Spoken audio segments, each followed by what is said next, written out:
Hello guys, मैं हूँ ऋषि जैन और आज की हमारी वीडियो होगी जेई सक्सेस मंत्रास के ऊपर। आज मैं आपको वो एडवाइसेस दूंगा जिनको अगर आप फॉलो करेंगे तो एग्जाम में आपका स्कोर बढ़ेगा, आपकी मेहनत ज्यादा दिखेगी। आप जो भी चीज मेमोराइज करते हैं वो ज्यादा से ज्यादा टाइम आपके दिमाग में रहेगी, आपकी सिली मिस्टेक्स कम होगी। आप पेपर में ज्यादा कंसंट्रेटेड फील करेंगे, ज्यादा एनर्जेटिक फील करेंगे। और सबसे ज्यादा मेन, आप प्रैक्टिस को ज्यादा से ज्यादा टाइम दे पाएंगे। और एक बार अगर आपने ज्यादा प्रैक्टिस करनी शुरू कर दी तो ऑब्वियसली आपकी मिस्टेक्स भी घटेंगी, आपका कैलकुलेशन पार्ट भी स्ट्रांग होगा, आपके कॉन्सेप्ट भी स्ट्रांग हो जाएंगे और पेपर में आपका स्कोर ऑब्वियसली बढ़ेगा। तो सबसे पहले मैं आपको अपने बारे में बता देता हूँ। मैं हूँ ऋषि जैन। मैं आईआईटी दिल्ली से BTech in computer science and engineering कर रहा हूँ। जेई एडवांस 2020 में मेरी ऑल इंडिया रैंक 98 थी और केवीपीवाई एसएक्स 2020 में मेरी ऑल इंडिया रैंक 117 थी। अगर आपने अनअकैडमी का आइकॉनिक या प्लस सब्सक्रिप्शन नहीं ले रखा है तो यार जल्दी से जल्दी ले लो, क्योंकि ये जो है आपकी प्रिपरेशन को बूस्ट करता है, आपको बेस्ट वे से प्रिपेयर करता है। इसमें आपको पर्सनल गाइडेंस मिलती है, आपको वन ऑन वन मेंटर मिलता है जो आपको बेस्ट वे से गाइड करता है, आपको बताता है आपको क्या करना चाहिए, किस स्ट्रेटेजी से आपको एग्जाम को अप्रोच करना चाहिए, आपको अपना शेड्यूल कैसे प्लान करना चाहिए। आपको पर्सनलाइज स्टडी प्लानर मिलता है जो कि आपकी स्टडी को बेस्ट वे से प्लान करेगा। इंडिया का बेस्ट स्टडी मटेरियल मिलता है, अनअकैडमी का मटेरियल मिलता है, एक्सपर्ट की गाइडलाइंस मिलती है जो कि आपको गाइड करेंगी कि आपको कितनी प्रैक्टिस करनी है, किन चैप्टर्स पे आपको ज़्यादा ध्यान देना है, इस वीक आपको क्या चीज़ करनी चाहिए। और जो भी एक्सपर्ट की गाइडलाइंस होंगी वो आपको मिलेंगी, जो आपको एग्जाम के लिए बूस्ट कर देगी, आपकी प्रिपरेशन को बूस्ट कर देंगी। और सबसे मेन जो कि मैं हमेशा बोलता हूँ कि टेस्ट एनालिसिस मिलेगा। अगर आप अपने टेस्ट को एनालाइज करते हैं तो आपको पता चलेगा कि कौन से चैप्टर्स आपके वीक हैं और कौन से चैप्टर्स आपके स्ट्रॉन्ग हैं। और एक बार अगर आपके वीक चैप्टर्स आइडेंटिफाई हो गए तो आप उन पे ज़्यादा मेहनत कर पाएंगे, उन पे ज़्यादा ध्यान दे पाएंगे। और एक बार वो स्ट्रांग हो गए तो आप एग्जाम के लिए फुली प्रिपेयर्ड हो पाएंगे, आपकी सिली मिस्टेक्स तो रिड्यूस होंगी ही, साथ के साथ जो क्वेश्चन आपसे पहले छूट रहे थे वो भी अब आप कर पाएंगे, तो आपका स्कोर बूस्ट हो जाएगा।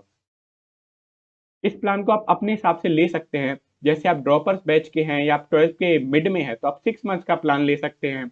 आप अगर 12th के जस्ट स्टार्टिंग में है तो आप 12 मंथ्स का प्लान ले सकते हैं। अगर आप 11th के मिड में है तो आप 18 मंथ्स का प्लान ले सकते हैं, या आपने प्रिपरेशन जस्ट शुरू करी है तो आप 24 मंथ्स का प्लान ले सकते हैं।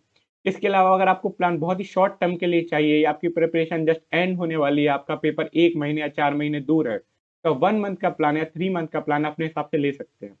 लेकिन यार अगर आप प्लान लेते हैं तो आपको कोड डालना है ऋषि 55।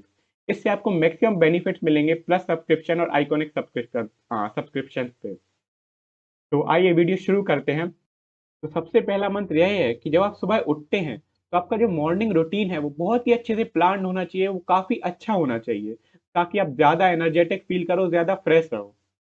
तो जो इस चीज़ के लिए जो आपको सबसे पहले करना है और जो सबसे मेन है, आपको जल्दी से जल्दी सुबह उठना है।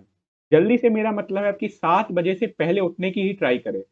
7 बजे के बाद ना ही उठे तो ज़्यादा अच्छा होगा। क्योंकि जो हमारा एग्ज़ाम होता है, वो जनरली 9 टू 12 और 2 टू 5 के स्लॉट में होता है। तो अगर आप जल्दी नहीं उठेंगे तो हो सकता है कि पेपर के दिन आप लेट उठें। क्योंकि पेपर के दिन क्या होता है, पेपर की एक रात पहले हमें काफ़ी एंग्ज़ायटी होती है, हम काफ़ी डरे हुए होते हैं। तो उस रात हमें जल्दी नींद नहीं आती, और अगर पहले से ही आपको लेट सोने की आदत होगी तो उस रात तो आप बिल्कुल नहीं सो पाओगे। आप 2 या 3 बजे सोओगे और फिर जब आप सुबह लेट उठोगे तो ऐसा हो सकता है कि पेपर वन आप थोड़ा बहुत अच्छा भी कर लो, ठीक है, आपको नींद भी आ रही थी फिर भी आपने कंसंट्रेटेड करके दे दिया पेपर। लेकिन पेपर टू में आप काफ़ी ज़्यादा थक जाओगे और आपसे आपकी जो स्ली मिस्टेक्स हैं वो बहुत ज़्यादा बढ़ सकती हैं। तो उस चीज़ को अवॉइड करने के लिए आप जल्दी से जल्दी सुबह उठें। आप 7 बजे से पहले उठने की ट्राई ट्राई करें। और फिर उठने के बाद आप अपना ब्रश कर सकते हैं और नहा लें। फिर जो मेन चीज़ जो आपको करनी है वो है योगा और मेडिटेशन। अगर आप योगा करेंगे तो आपकी बॉडी अच्छा फील करेगी, आप फ्रेश हो जाएंगे, आप एनर्जेटिक फील करेंगे। क्योंकि क्या होता है यार, अगर हम सुबह उठ के ही पढ़ना शुरू कर दें तो हमारी जो बॉडी है वो धीरे धीरे ढीली पड़ जाती है और हमें नींद आने लग जाती है फिर से। हमें ट्राई करना है कि हम अपनी बॉडी को एनर्जेटिक फील कराएं, और उसके लिए हमें योगा करना है। आप बहुत सारी योगा कर सकते हैं, आप यूट्यूब पे देख सकते हैं कौन सी योगा है, कौन सी स्ट्रेचिंग है। उसके अलावा हमें फिर मेडिटेशन करना है। क्या होता है यार, हमने योगा करके अपना जो बॉडी है उसको तो खोल लिया, बॉडी फ्रेश हो गई, लेकिन जो माइंड है उसको फ्रेश करने के लिए मेडिटेशन करना है। तो उसके लिए आप आराम से बैठ के किसी एक पॉइंट पे ध्यान लगा सकते हैं, या आप अपनी जो ब्रीथिंग है, ब्रीथिंग प्रोसेस है, उस पे आप ध्यान लगा सकते हैं।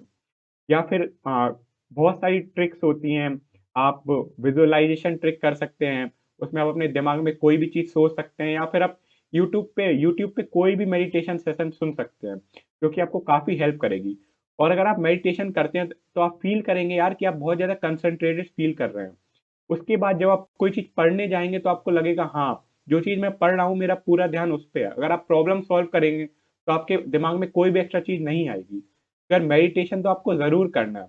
आप at least 10 to 15 minutes every day meditation करें। उसके बाद आपने योगा कर लिया, मेडिटेशन कर लिया, उसके बाद आपको जब पढ़ाई शुरू करनी है तो सबसे पहले जो आपने पिछले दिन थ्योरी पढ़ी थी, उसको आपको रिवाइज़ करना है। क्योंकि सुबह-सुबह आप सबसे ज़्यादा फ्रेश फ़ील करते हैं, और उस फ्रेशनेस को आपको थ्योरी है उसको रिवाइज़ करने में लगाना है। क्योंकि अगर आप उस टाइम अगर वो थ्योरी रिवाइज़ करेंगे, तो आपके दिमाग में बैठ जाएगी, जो भी कॉन्सेप्ट्स हैं आपको समझ में आने लग जाएँगे। और जो कि बहुत मेन है, अगर हम डायरेक्ट क्वेश्चन लगाने चले जाएँगे बिना थ्योरी पढ़े, तो हो सकता है हमारे बहुत सारे क्वेश्चन छूट जाएँ या हमें कॉन्सेप्ट समझ में ना आए। बट अगर हम सुबह-सुबह थ्योरी पढ़ेंगे, तो आपकी स्पीड भी बढ़ेगी और आपको पूरा जो दिन है वो क्वेश्चन लगाने के लिए मिल जाएगा। तो आपको उसके बाद सबसे पहले थ्योरी पढ़नी है। फिर आपको अपने डे को प्लान करना है कि आज के डे में मैं क्या-क्या करने वाला हूँ। आपको और भी चीज़ें सोचनी है कि अ, अगर आज के दिन मैं इनऑर्गेनिक पढ़ता हूँ या ऑर्गेनिक पढ़ता हूँ, तो इस वीक मुझे बाकी दिन क्या करना है? तो ये सब चीज़ें सोच के आपको आज का दिन प्लान करना है। प्लान करने से पहले आपको एक चीज़ ज़रूर ध्यान में रखनी है कि आपका एम क्या है? आपको आज के दिन में क्या करना है? और उसके अलावा फिर आपको ये चीज़ सोचनी है कि अगर मैंने आज का दिन अच्छे से कर लिया, तो मुझे कितनी खुशी मिलेगी? अगर आप ये चीज़ सोचेंगे, तो आप ऑब्वियसली जो भी आपका आज का टारगेट है, उसको आप अचीव करेंगे। तो हमारा दूसरा मंत्र यही है कि हमें अपना डे को शेड्यूल करना है। हमें अपने डे का प्लान बनाना है कि हमें आज क्या-क्या चीज़ें करनी है। तो इसके लिए सबसे पहले आप ये ध्यान में रखें कि आपको हर सब्जेक्ट को इक्वल टाइम देना है। आप ऐसा कर सकते हैं कि 1 वीक में 1 दिन मैथ्स ज़्यादा पढ़ ली, 1 दिन फिज़िक्स ज़्यादा पढ़ ली, जैसा आपका मन है। लेकिन आप ट्राई करें कि सबको इक्वल टाइम दें, क्योंकि यार एग्ज़ाम में ये तीनों इक्वल वेटेज से आते हैं। और कुछ लोग ऐसा करते हैं कि ठीक है, उनका इंटरेस्ट फिज़िक्स में ज़्यादा लग रहा है, तो फिज़िक्स को ज़्यादा टाइम देते हैं। केमिस्ट्री बोरिंग लग रही है, मैथ्स बोरिंग लग रही है, तो अपने हिसाब से उनको कम टाइम देते हैं। लेकिन पेपर में इन तीनों चीज़ों का वेटेज इक्वल है। तो आपको इन तीनों चीज़ों को इक्वल टाइम देना है। आप ऐसा भले ही कर सकते हैं कि अगर आपका कोई टॉपिक वीक चल रहा है तो आप उसको ज़्यादा टाइम दें। बट तीनों जो सब्जेक्ट हैं, उनको आप ट्राई ही करें कि उनको इक्वल ही टाइम दे रहे हैं। उसके बाद जब आप अपना प्लान बनाएँ और फिर उसके बाद जब आप पढ़ना शुरू करें, तो आपको जो भी आप कॉन्सेप्ट्स पढ़ रहे हैं, एक बार उसको बुक से पढ़ लिया, फिर आपको 10-15 मिनट सोचना है कि यार आज अभी मैंने क्या पढ़ा?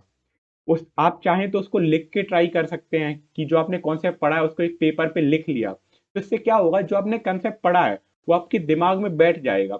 अगली बार जब आप उस चीज़ को करने जाएँगे या क्वेश्चन में उस कॉन्सेप्ट का यूज़ होगा, तो आपको यार तुरंत याद आ जाएगा। कई बार हम क्या करते हैं, हम उसको पढ़ते हैं फिर हम आगे बढ़ जाते हैं।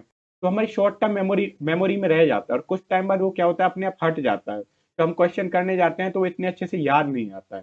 तो हमें ये चीज़ ज़रूर करनी है कि जो भी चीज़ हम पढ़ रहे हैं उसके बारे में हमें 10-15 मिनट सोचना है, हमें विजुअलाइज़ करना है, हमें उसको पेपर पे लिख के देखना है। अगर आपने कोई फ़ॉर्मूला पढ़ा है तो उसका डेरिवेशन आप खुद करके देखें बुक बंद करके, तो ये चीज़ें काफ़ी ज़्यादा बेनिफिशियल होगी। उसके अलावा जब आप अपना डे का प्लानर बना रहे हैं तो आपको एक चीज़ ज़रूर ध्यान रखनी है कि आप थ्योरी पार्ट तो कर ही रहे हैं, बट आपको साथ ही साथ क्वेश्चंस बहुत ज़्यादा करने हैं। तो यार एग्ज़ाम में यही यही स्ट्रैटेजी मैटर करती है कि कौन कितने कम टाइम में कितने ज़्यादा क्वेश्चन कर पाता है। तो अगर आपने बहुत सारा अमाउंट ऑफ क्वेश्चन कर रखा होगा, तो आपकी स्ट्रैटेजी और आपकी प्लानिंग पहले से अच्छी हो गई होगी, क्योंकि आपने बहुत ज़्यादा प्रैक्टिस कर रखी होगी यार। ऑब्वियसली आपने बहुत सारे पेपर्स लगाए होंगे, आपने बहुत सारा मटेरियल किया होगा, और कई बार क्या होता है, पेपर में जो मटेरियल हमने पहले से लगाया हुआ होता है, उससे मिलते-जुलते क्वेश्चन आ जाते हैं। तो ये चीज़ काफ़ी हेल्प करती है। तो आपको ये ज़रूर ट्राई करना है कि अपने डे का मैक्सिमम पार्ट क्वेश्चन लगाने में दें। थ्योरी पढ़ने में आप सुबह का टाइम दे सकते हैं, बीच में कुछ टाइम दे सकते हैं। लेकिन जो मैक्सिमम टाइम है वो हमें क्वेश्चन लगाने में देना है, और ये चीज़ आपको बहुत अच्छे से याद में रखनी है।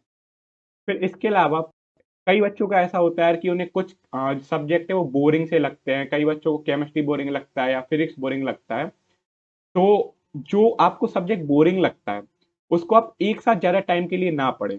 आप ऐसा कर सकते हैं कि आपने मान लीजिए आपको फिज़िक्स बोरिंग लग रही है, तो आपने 30 मिनट्स फिज़िक्स पढ़ा और अगर आपको मैथ्स इंटरेस्टिंग लगती है, तो फिर आप 2 घंटे लगातार मैथ्स पढ़ सकते हैं।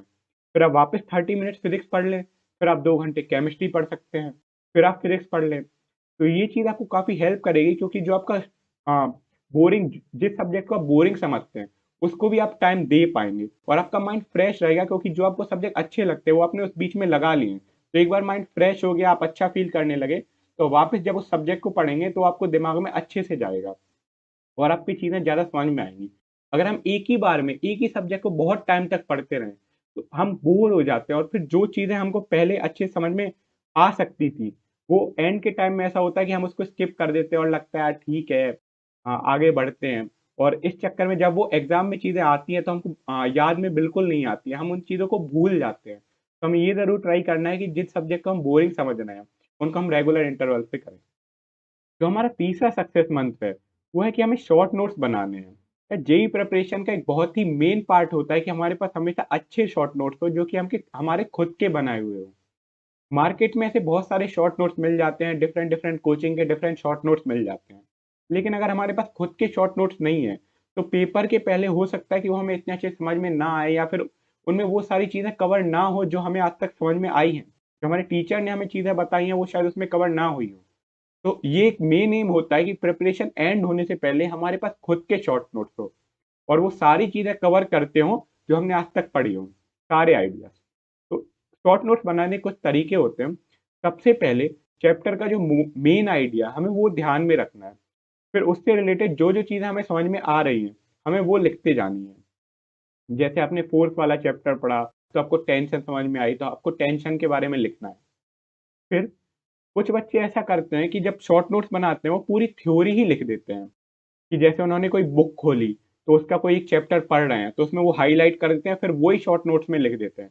लेकिन ऐसा नहीं करना है, शॉर्ट नोट्स को आपको ट्राई करना है कि वो आपको आप उसको अपनी लैंग्वेज में लिखें। क्योंकि क्या होता है यार कि शॉर्ट नोट्स लिखते-लिखते भी हमें कई चीज़ें समझ में आने लग जाती है क्योंकि जब हम शॉर्ट नोट्स लिखते हैं, तो हमारी थ्योरी रिवाइज़ हो जाती है। तो आपको चैप्टर पढ़ना है, फिर शॉर्ट नोट को अपनी लैंग्वेज में लिखना है। और आप ट्राई कर सकते हैं कि उनको पॉइंट्स में लिखें।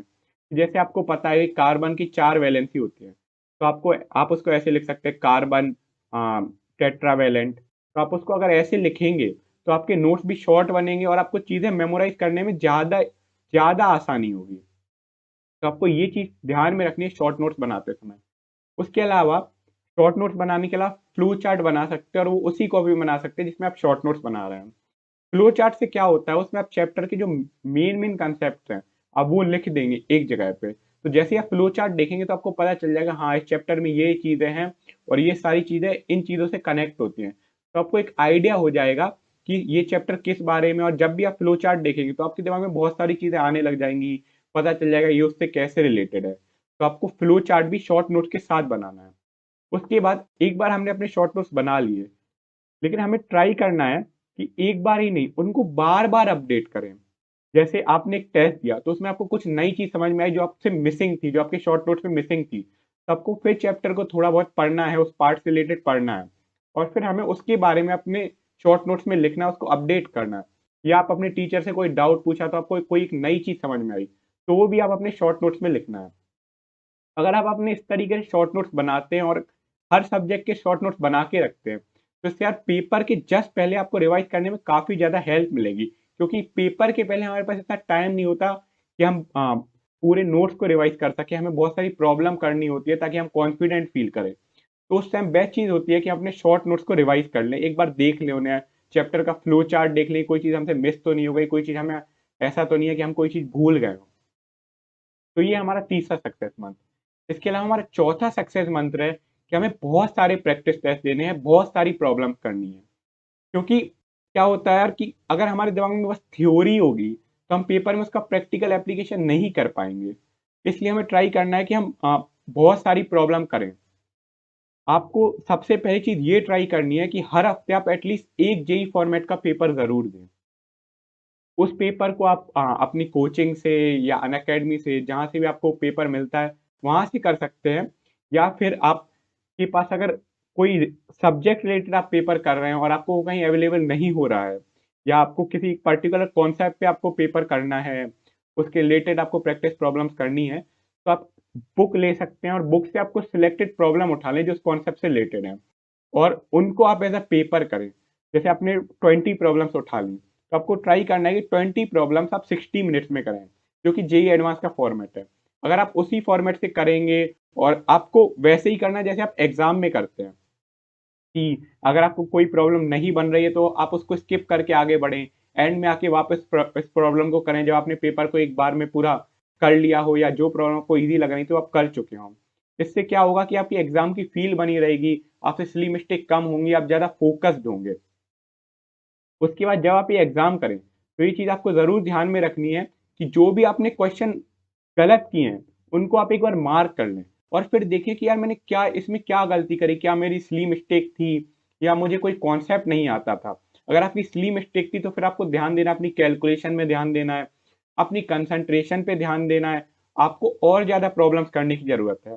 और अगर आपकी कंसेप्ट में मिस्टेक है तो सबसे पहले आपको वो चैप्टर की थ्योरी पढ़ना है जिसमें गलती हुई, फिर उस क्वेश्चन को वापस अटेम्प्ट करना है, फिर उसको अटेम्प्ट करने के बाद उससे रिलेटेड और क्वेश्चन अटेम्प्ट करने हैं।